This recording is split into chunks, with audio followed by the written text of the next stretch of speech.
Thank you very much, Sarah, and it's a pleasure to be here at my first time at the Tallinn Digital Summit. Tere homikust. Not bad. And as the Director General of the UN agency that takes care of intellectual property, and therefore innovation and creativity, I'm often asked, and I think Sarah mentioned this, what does it mean to have intellectual property in an age where AI can innovate and create seemingly at the drop of a hat? Does it mean that patents and copyrights are no longer useful? And to answer this question, we need to go back a little bit in time. About 500 years ago, about the same time that the first books in Estonian was being published, the Republic of Venice passed the very first IP laws in history, giving a limited monopoly for new inventions, but also requiring that these inventions be made public for all to examine. And this was a revolution in the history of innovation.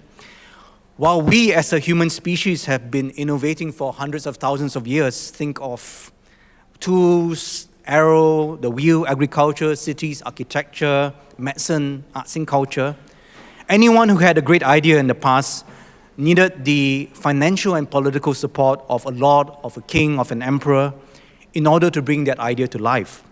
And many ideas were kept secret and died with the death of the inventor.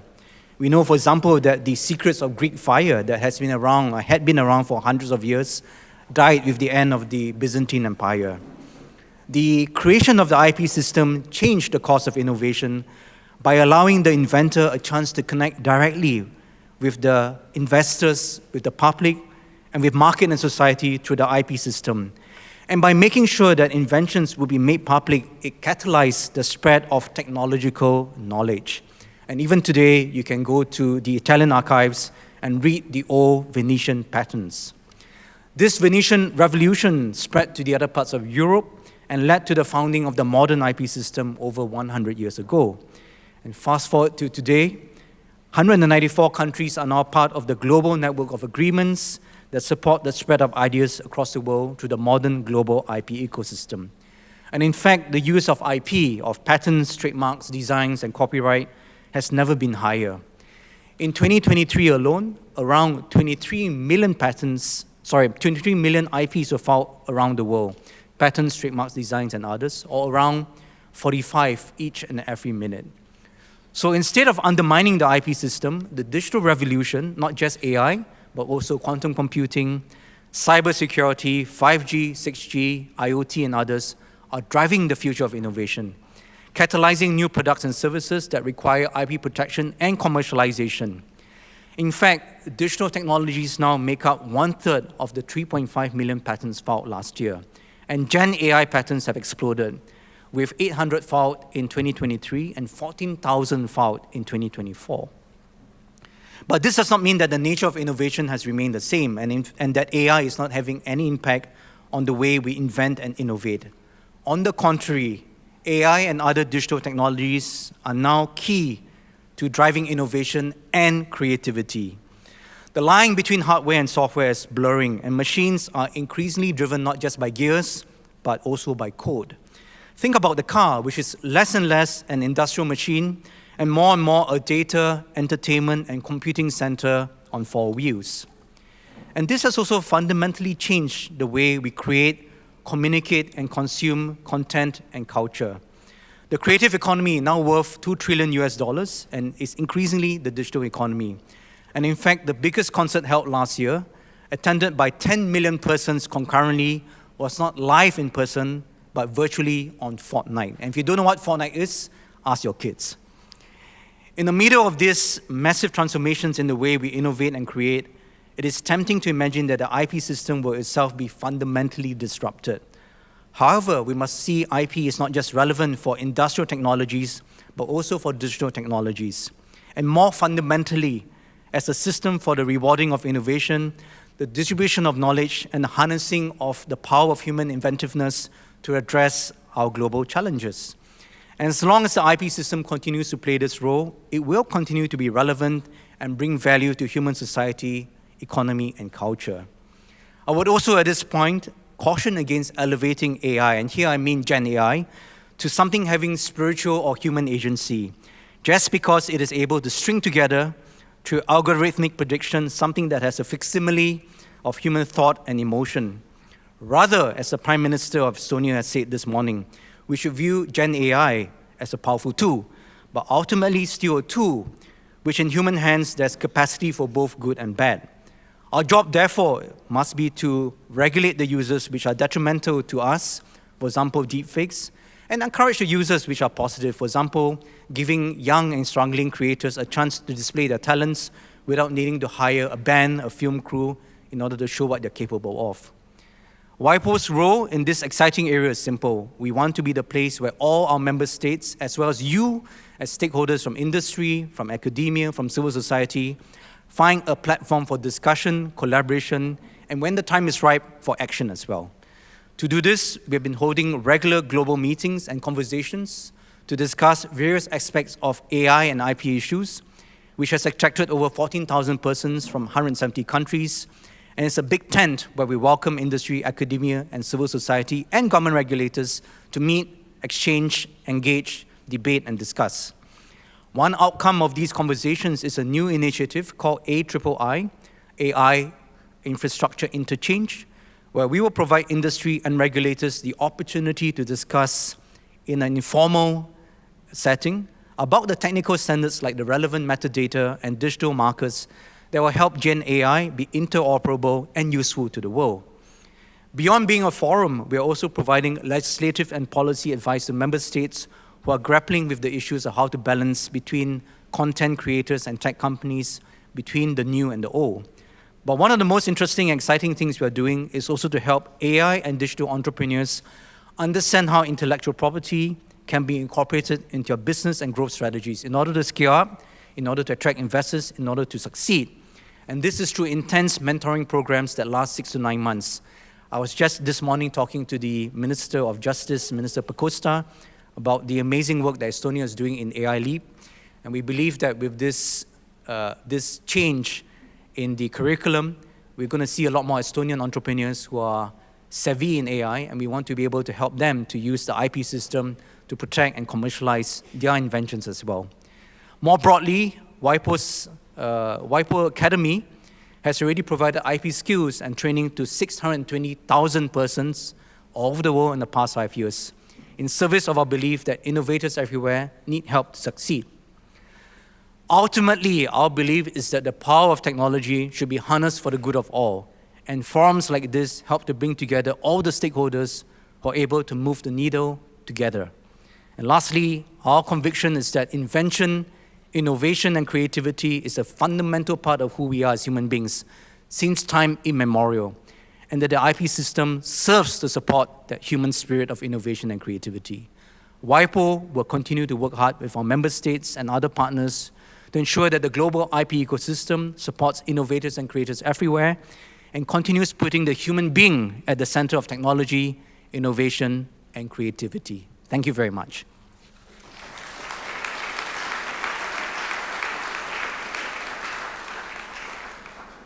And I don't know, I was told that I have some time for Q&A as well. I don't know whether anyone wants to pose a question, and I think we've got 6 or, yeah. Yeah. Or I could just run to people and yeah, you can. So if anyone has any questions, I think this is one of the most interesting aspects of regulating AI. Is literally the use of IP protection. I think you very well mentioned, one of the problems in Estonia for our startups and for our companies especially is that we don't know how to protect the IP or whether they should do it at all. Commercialize it. And when we look at the most valuable companies, which are deep tech companies, and they should cooperate with the universities, there's a question, how can people who work at universities protect their intellectual property? Do you think it should be frowned upon? Do you think we should actually encourage the cooperation between universities and businesses? Yeah. I think it's absolutely critical, right, that great ideas are not just staying in the laboratory, but go out to the real world, right, to help change people's lives. And so this research innovation enterprise ecosystem is absolutely critical for many countries. And in fact, it is not just important in Estonia, but important for European competitiveness. You've all read the Mario Draghi report, which says that in this part of the world, there's amazing science, amazing research. Some of the best minds are here trying to address and advance science, but the challenge has been the commercialization of that so that the science, right, ends up being products and services that create jobs, that attracts investments, that changes the world for the better. And of course, this is in the context of the world where there's competition as well for this. Many people have told me there's a saying, made in Europe but commercialized in America. And I think what WIPO is trying to do, therefore, is that we're trying to really help Europe and Estonia to put in place the right policies, to not look at research and ideas, right, as something that it's just alive in the laboratory, but to bring it to the market. And I think intellectual property is very critical for that. So our work, for example, in this part of the world, we have just set up a tech transfer office network across the 3 Baltic states, Estonia, Latvia, and Lithuania. Why? Because the tech transfer officers have a bird's eye view of technology developments in the universities. They should collaborate more, not duplicate research. They should coordinate more. There's a lot of synergies we can build. But also the work we're doing, we are about to launch an IP management clinic in Estonia, where we're going to help deep tech entrepreneurs working in collaboration with Ministry of Justice, Economy, and the IP office to be mentored over 6 to 12 months to use IP to be able to be successful. You look at a company like WISE, which I use, by the way, and I will be visiting later this is excellent news. Later this afternoon. They have been very smart at developing a strong IP strategy. So we want people to look at IP not just as a shield to protect, but as a sword that together with a shield and a sword, when you go into the business competitive environment, you have both in order to succeed as businesses. And we're trying to do this across the world as well. The other thing I would say is very exciting and interesting and important is that intellectual property is not just about patents. I often meet many people who talk to me about IP as if it was patents. And while that's important, right, actually IP is also about brands and designs. And here I noticed that in Estonia, just walking around your library, right, you have got an amazing sense of aesthetics. You have a design sensibility that is very, very attractive. And for many companies, it may not be about technology, but the success may come from having a good branding strategy. And then we're also talking about things like trade secrets and data protection. So we're really trying to help people look at IP, not just from a legal perspective, not just as separate legal rights, but as a portfolio of business assets, of intangible assets, that even can be monetized through collateralization. We're looking at IP as a financial asset. And so we're really pushing the boundaries of what IP can be. We want IP to be a catalyst for competitiveness, for growth in Estonia and all the other countries around the world. Yeah. I think there's a question from that gentleman there. Yeah. We will have the mic for you. Yeah. In regards to cooperation and international cooperation, are you actively working with other standards organizations in regards to IP and content authenticity and that sort of stuff? Could you talk a little bit more about that? Yeah. So in certain areas, right, we're working closely with, it depends on the sector, but for example, with IEEE, we're trying to make sure that we work to ensure that the standards they're developing are harmonized with the standards we're developing. And then, of course, I think this is one of the bread and butter of any UN agency, which is to be a forum where different stakeholders come and coordinate their actions. In the area of AI in particular, many member states are not ready to discuss policy harmonization. Many member states feel that they need to work out what's their domestic position. The reactions from countries are still developing. Denmark, for example, has just passed a law saying that your voice and image belongs to you, and tech companies can't monetize that without your permission. In the US, the AI guidelines that were issued by the previous administration have been withdrawn by the current administration. So in many countries, people are still unsure as to what's their domestic position. But there's appetite to not harmonize, but to talk about where the technical standards could come together. For example, if we're going to differentiate between music that's entirely created by AI and music that's created by human beings, and I used to play jazz piano professionally, so this is very close to my heart, we need to create identifiers to differentiate. And so can WIPO be a place where Europe and America and all the other players around the world, developing countries, right, talk about some of these technical standards so that people know when a piece of music is created 100% by AI, and probably we're going to pay a little bit less for that, and when music is created by a human being with the help of AI, maybe you want to pay a little bit more for that. I hope the world is going to pay a bit more for human-created music still. Thank you so much. Yeah. Thank you.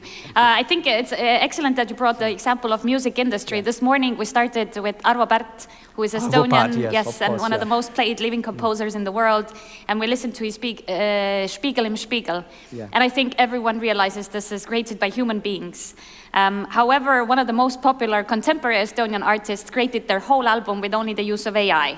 And equally people enjoy it, so... You know, that's the beauty about music and creativity. When drum machines and synthesizers came out in the 1970s, some musicians reacted against that, but many embraced it. And because of that, whole new genres of music like EDM and techno, and I grew up with Depeche Mode and Blue, New Order and all of that, And so I think in the end, AI and technology is a tool. And we need to make sure that we help people use the tool to express themselves in new ways, but we need to also make sure that we are not naive about this tool, that when there are negative users, right, we find ways to move it away from that. So that's really what we want to do at WIPO. We invite you to join us on this journey. I know IP is very technical. For many of you, might be your first time hearing about IP or hearing about WIPO, but we invite you to join our movement, right, to make sure that human invention, human creativity, human innovation remains at the center of the technology system, of the innovation system, and we look forward to working closely with Estonia and with all of you. Thank you very much. Thank you so much, Mr. Thank you very much. Yeah. Thank you.